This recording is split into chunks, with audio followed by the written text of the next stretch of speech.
I'd like to invite the prayer chaplain for today, Martin Klatnoff, to come up and light the Christ candle and read the daily word.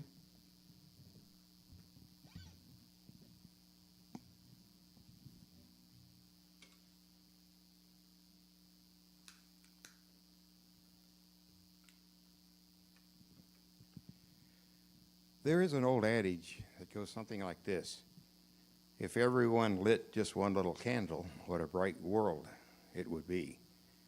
And yet, we have within each of us, that light, that Christ light in equal measure. We need only to let it shine.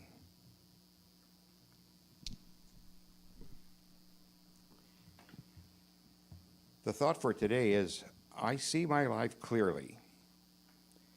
The Apostle Paul saw clearly and taught regularly that coming into Christ consciousness transforms our view of everything, asking, has not God made foolish the wisdom of the world? No matter how today's events may unfold, I am never overwhelmed. As I deepen my connection to the Christ mind within, I see beyond worldly appearances to the spiritual truth that underlies everything. My spiritual journey begins with my awareness of the divine power that is God. Infinite divine love is so vast, so unimaginable to my human mind, that I am in awe of its power within me. I see life clearly. What no eye has seen, nor ear heard, nor the human heart conceived, what God has prepared for those who love him. From the first book of Corinthians, chapter 2, verse 9.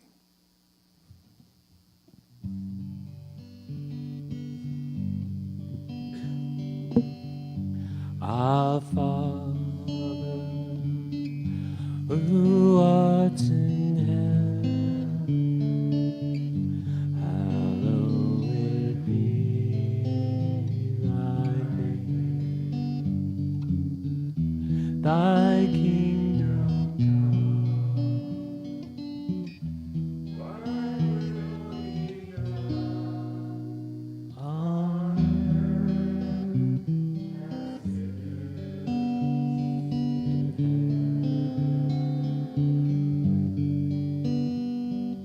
Give us this day our daily bread, and forgive us our debts, as we forgive our debtors, and lead us not into temptation, but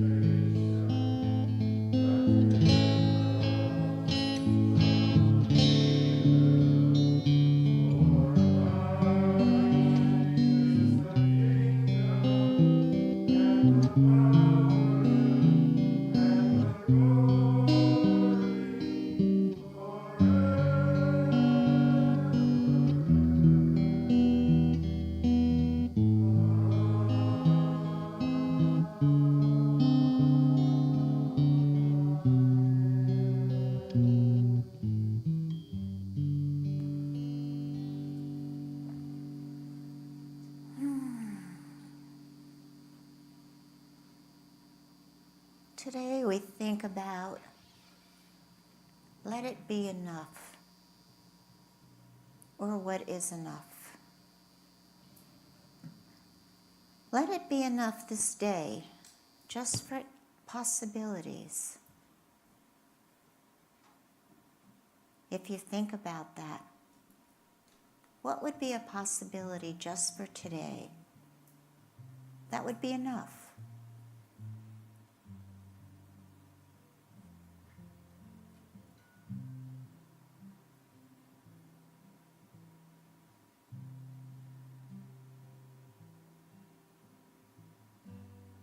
Can you give yourself permission today just to know that the best that you can do today is enough?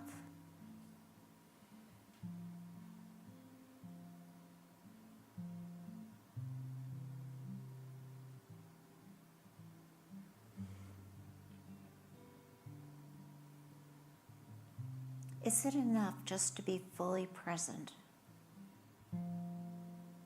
To allow yourself to be in the moment?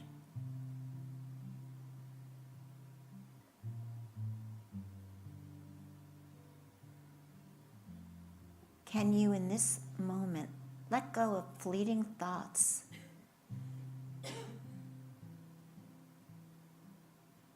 Will you allow yourself the grace and serenity to be in the moment and to know it is enough?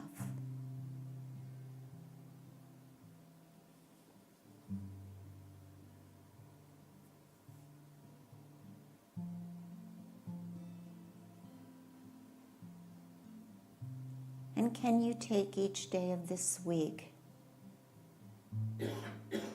with ease and grace, know what it is that you need to do,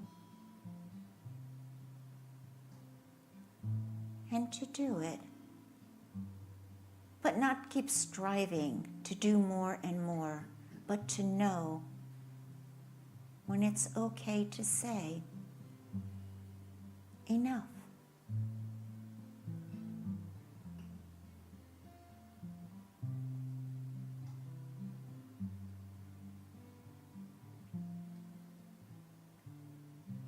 And as you think about the week that's coming,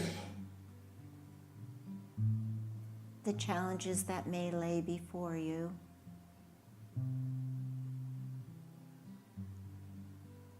can it be enough to lay them down, to surrender, and say, enough is enough?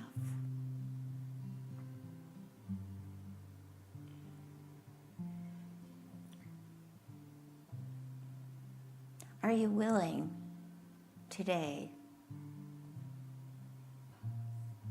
to stop looking at the past as something of harm or chaos or confusion, but instead to celebrate where all of that has brought you, and then to lay it down and say, enough is enough.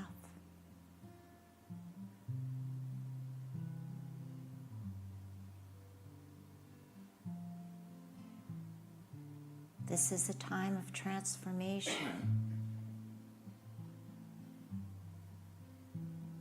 This is a time of growth. This is a time of celebration.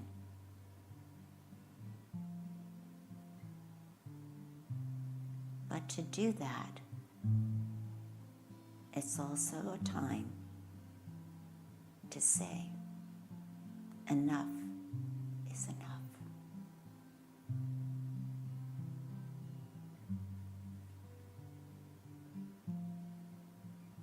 So as you have very gently laid down that which you do not need to carry into the very next moment,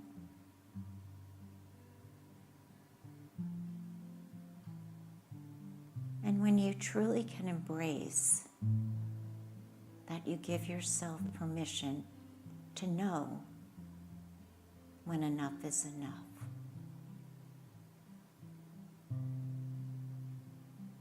When you are willing to this week nurture your soul,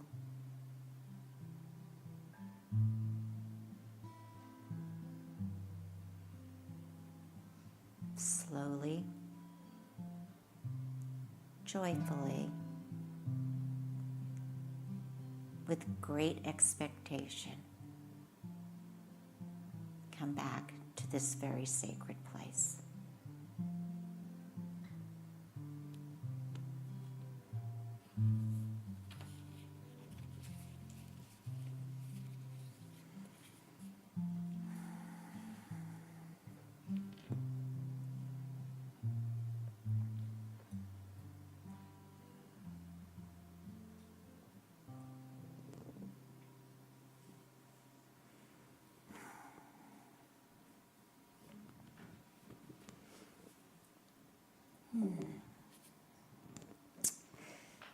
Sweet, sweet surrender. Let me tell you, when you pick a song title for the talk of your Sunday talk, you sing it all week long, and it begins to haunt you. But it does. Last night I was making dinner for our dear friends who set up all of the silent auction, and they were making fun of me because I was in my New York mode singing Sweet, Sweet Surrender, because I'm from New York and we do surrender. So, but it was a fun evening. But to celebrate the past, to embrace the future, we have to live in the now. Does that make sense? To celebrate the past, to embrace the future, we have to live in the now. So sweet, sweet surrender, live without care, like that fish in the water. Think about the fish, especially those of you that have one little fish in a bowl. Think about it just swimming around, life without care, like a bird in the air. Wow, it's kind of a peaceful thought, is it not? Yes. Oh, thank you. Thank you, Dirk. Thank you. I just make sure somebody's alive. I know that many people are home from the snow, but so I need you guys to lift your energy up here. So, okay. So, surrender is not giving up, though. Surrender is giving over. But giving over to what? Giving over the need to control, to know all the answers. Sometimes it's just okay to let go, lay it down. See, surrender isn't, I give up, I surrender. That's not sweet surrender. Sweet surrender is like letting go, like being able to float and let spirit carry you. This is giving over. And it's trusting the universe has this raft that will catch you and bring you to a safe shore. That's sweet, sweet surrender. See, I'm not saying give up the past, but to celebrate it. Celebrate the good. I don't care how, we all have our story. Oh, isn't that tree beautiful out there? Everyone look. That tree is really beautiful. Sorry, but I had to acknowledge Mother Nature at her best. But when we surrender what doesn't serve us, some things don't serve us anymore. And that's why I'm saying it's enough. If it doesn't serve you, it's enough. Will you lay it down? To celebrate the past for me means to honor the journey. Honor the journey. Much of this teaching is about letting go of the past. And while there's merit to that, we want to do that. But before that, we have to think about what is it that made us who we are. And right now, who we are in this very moment is a great moment in our life. So if the past then to let go is sometimes overstated. Let go, let God, let go, let God. Well, yeah, that's the truth. However, let go, understand it, let go, lay it down, say it's enough, and then surrender. Surrender to, see, we have good, we have bad, we have indifferent, but it's molded us to what we are. You know, I told you last week that I was working with, how to find the second half of your life, how to grow up in it. And I've been reading a lot about that. And it's very clear in that we must honor first all of the journey. And instead of going, but you don't know my story, well, you know what? Unless we change the names and the faces, some of us all have the very same story. True? Yes. Yeah, we do, right. So there's so much that's happened, though, that brought us to this point. And I wouldn't be here, in this point, right here, right now, if it wasn't for my life, the past, the story, the ups, the downs, the levels. We all have those. So it's so much that has happened, and it has shaped our character. And this is the good news. So it's important to bring forth the past, look at it, honor it, and then that which doesn't serve, that which kind of hurts the heart a little bit, lay it down. But in each of our stories, we have that one moment that was fun. I remember one time, my mother came in my room and she opened the drapes in my room and she said, "Good morning, sunshine." Well, that's not my mother. What did you do with my mother? But see, that was because it wasn't, because normally there was banging and screaming and throwing things. But I remember that good, that feeling like, oh my God, who is this woman in my room? And I love it. Love her. And this is what we need to take from all of our trials and tribulations. What was that one moment that can still make you smile, that can still warm your heart? And hold on to that. Each experience we've gone through has taught us about love and compassion and humility. We've created avenues of faith from all of these things. But we have to appreciate that we've got wisdom from our lives. Our lives have brought us wisdom, and we are the wisdom keepers, and we are the ones that need to share that wisdom with our families and with our friends and our neighbors. We all are teachers. I learn so much from all of you every time I do a class. Every time we have prayer circle, I learn, and we teach each other. And we're either a student or a teacher. We're a teacher and a student. And this is what life is about. This is where the wisdom comes from. So you might be thinking, well, what about this bad stuff? It's life. It's not bad stuff. We need to take away those words. New conversations, new words. What about the experience of my life instead of what about the bad stuff? Or you don't know my story, but let me share my story. Let me share it as a place of learning and wisdom. Yesterday, I wished I didn't have to do taxes all day because I wanted to write all day, because something was opening up inside. And this is what we need to do. When that opening comes, sit down and stay with it. Enough of everybody around me. I need to look at this. I need to feel it. I need to know what this is.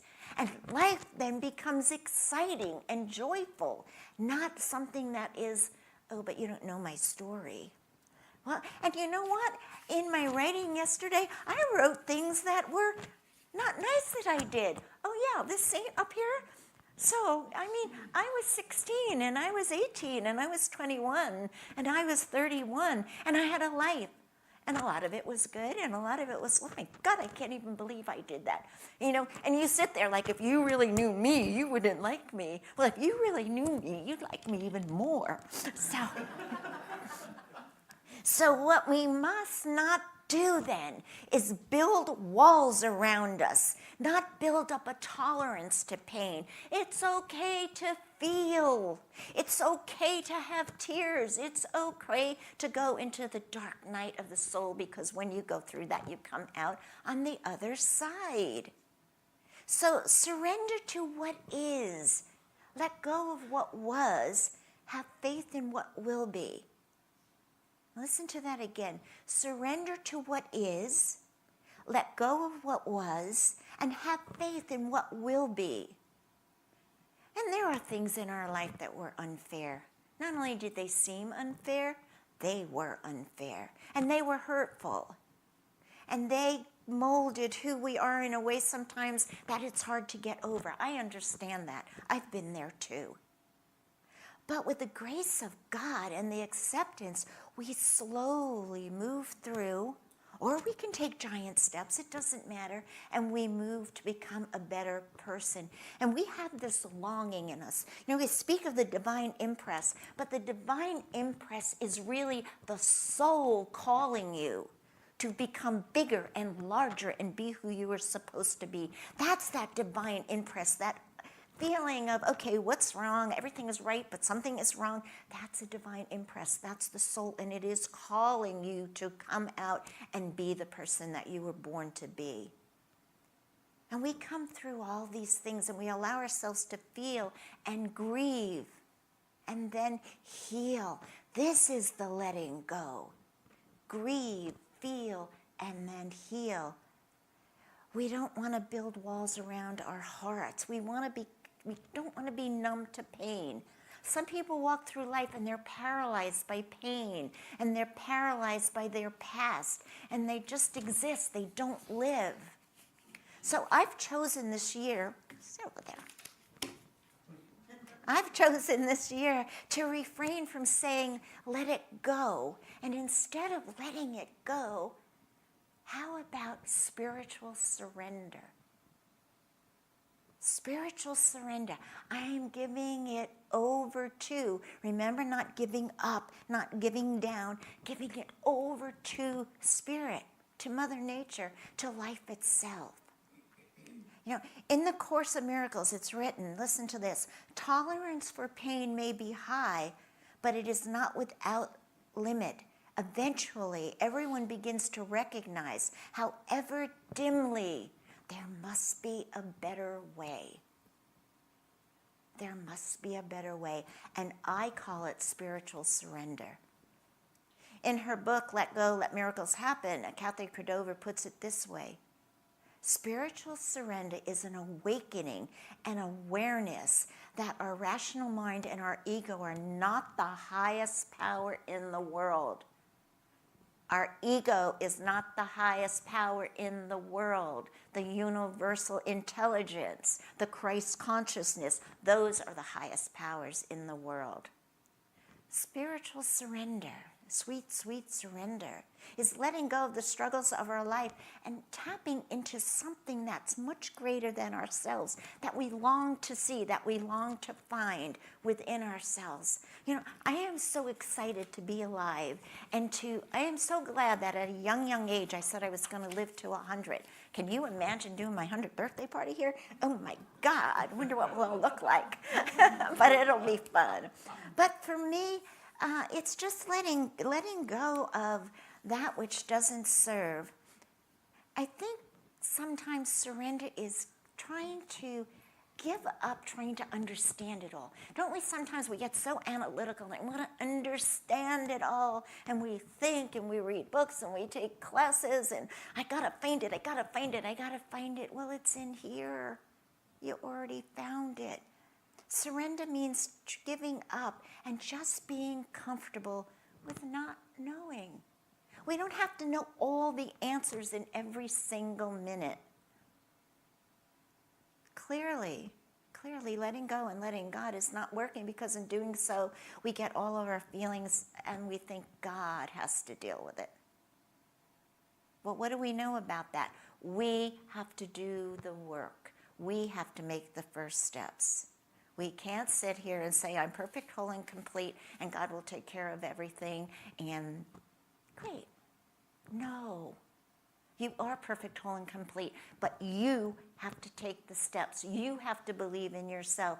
You have to have faith in the universal guidance, the universal energy. We're energy. We're all energy. You agree with me? We're all energy. And that energy is what reaches out there and pulls back into you. What you give out comes back to you. Garbage in, garbage out. We know that. This is a computer, our brain. Think about that. Everything that's ever happened to us is already in there, in consciousness. Everything. It's a computer, our brain. So when we come to what we call the end of ourselves, hitting rock bottom, then we can choose. We can choose in that moment to surrender. Transformation comes on the other side of surrender. Again, we go over, we don't go down, we don't lay down to it. When you surrender, when you will get the answers, but you have to be still enough and open to hear. But here's the catch. You have to be willing to hear the answer and be honest with yourself. And sometimes that's hard. But what I've been finding is that it's becoming easier, because when you really get honest with yourself and when you really start to go, oh my God, from here I've gone to here and here, and look at this, and yeah, you really screwed up here, but it's okay. And all of a sudden, the empathy for yourself and the compassion for yourself and the beauty of who and what you are begins to shine. And you can't stop that. You can't hold it back, because the universe won't let you. It will not let you. It's like a stream. So a stream flows up and over and through and blockage, but it doesn't stop when it gets dammed up, right? Sometimes we stop when we get dammed up, but a stream finds a way somehow to get through. And where does it go? It goes into the vastness of a bigger stream, a river, and then into the ocean. And how big is the ocean? And that's what we can do with our life when we let our life begin to stream through and not get dammed up. Going with the flow means giving up that struggle. Don't you just want to give up the struggle someday? What about enough is enough, right? It's enough. So we have to learn to swim with the current. We have to learn to trust it will take us to safe shores. Think about these words from the song that we so cleverly chose today. Lost and alone. We're lost and alone on some forgotten highway. Do you feel that way sometimes in your life? I know I've been there. Traveled by many, remembered by few. Think about that. Ever go to a class reunion and say, "Oh, hi, how are you?" I go, "Well, who are you? I don't remember you." Remembered by few. Especially because I don't even have the same name. My name in high school was Darlene Pillisary. I just want to let you know that. We'll talk about that another time. That is my name. Can you imagine going through life? I'm going to do it first here. Do you imagine going through life with a name like Pillicciceri? I mean, think about that. I was taught how to say that when I was like this big. But anyhow, back to what I'm talking about. So there's nothing that ties me, nothing that ties you. Do you hear the words? There's nothing that ties you for something that might have been true yesterday. Emerson says, and I'm paraphrasing, but he said that you're not bound by what you said yesterday. And in my first class in New Thought was an Emerson class, and my favorite, it was Emerson's essay. It was self-reliance. And you know, like, you say something when you're 18 and then at 30 someone says, "Well, you never felt that way before." Well, because Emerson says that you have the power to think this today and be it your truth today, but if something changes tomorrow, then you can think something new. So we're not tied, we're not bound by something we said yesterday, okay? And tomorrow is open. This moment is open right now, not even tomorrow. It's open. There's more than enough just to be here today. Is it enough right now just to be here? So, right. Thank you, whoever's paying attention. Okay. So in all of our life, it's time to stop fighting and struggling. Instead, follow your heart and your intuition. The art of war is to subdue the enemy without fighting.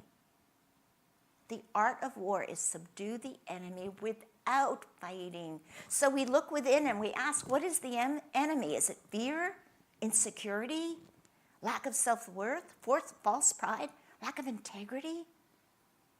All of us at sometimes fight these things, myself included. But what I know is that we have doubts. And with that, we have triple goodness within ourselves. And we need to recognize that part and lay down our arms. Charles Fillmore wrote this: "We must learn to let go, to give up, to make room for the things we have prayed for and desired." See, if we don't put down that which is blocking us, then all that we're praying for, it has no place to come in. Remember, if we hold this tight, nothing comes into us. But if we open and give out, then there's all this room for the universe to flow into us. No more fighting. Learn from the streams and the rivers. Allow life to flow. An Irish poet, John O'Donoghue, I should have saved this for next week, wrote this poem called Affluent. Listen to this. "I would love to live as rivers flow, carried by surprise of its unfolding." Isn't that beautiful? I would love to live as a river flows, carried by the surprises of its unfolding. Life has many wonderful moments, twists and turns, and we never know what the flow is going to be, but if you're open to the wonder of it, think of the things that you never expected. It is said while we plan, what does God do? What does God do when we plan? Laughs, absolutely. God laughs. So surrender is not weakness. Surrender is strength, and it takes tremendous strength to surrender your life to the Creator and to take time to surrender to your soul, to the unfolding of yourself. The poet Rumi says, there comes a time when nothing is meaningful except surrendering to love. God is love. Love is God.